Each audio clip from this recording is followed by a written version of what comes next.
Hello, this is Wes with Tadlock Roofing. We're here at the roof on VR Systems in Remington Green. I want to take a look at this roof system for them.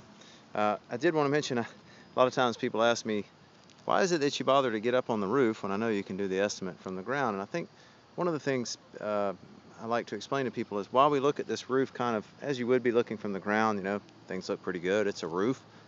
Seems to be doing okay. But as we start to look closer, when we get up here on the roof, we start to see some of the issues. Now, this particular one has been caused by this tree right over here, which definitely needs to be kept trimmed back.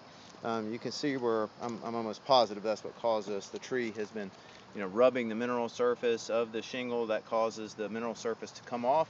The sun can then attack the surface of the shingle, which you see here where all this fiberglass is showing, because that's what's underneath this mineral surface that acts as sunscreen, is the asphalt shingle base, and the sun will evaporate that asphalt emulsion out, cause these shingles to get weak and brittle, and then it's easy for them to break off. We can see that over here.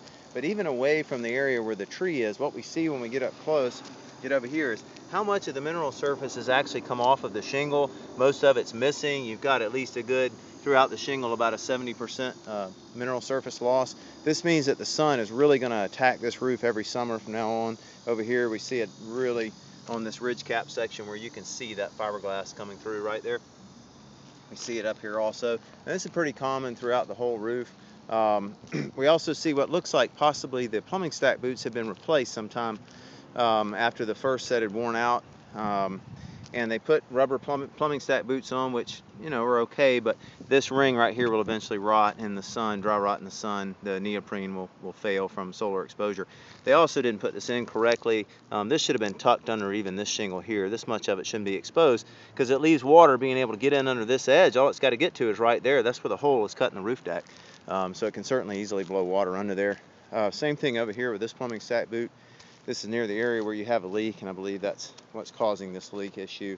I'll do my best to temp that in. But same thing over here, you can see how much of the mineral surface is missing from these shingles. You can kind of see the shininess of the fiberglass shining through. Definitely time to consider the replacement of this roof.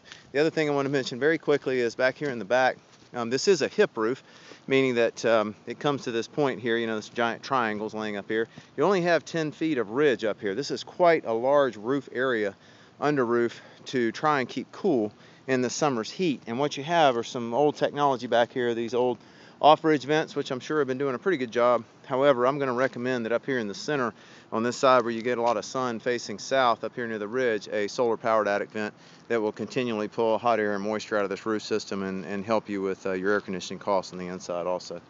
All right, thanks a lot. That's it for today.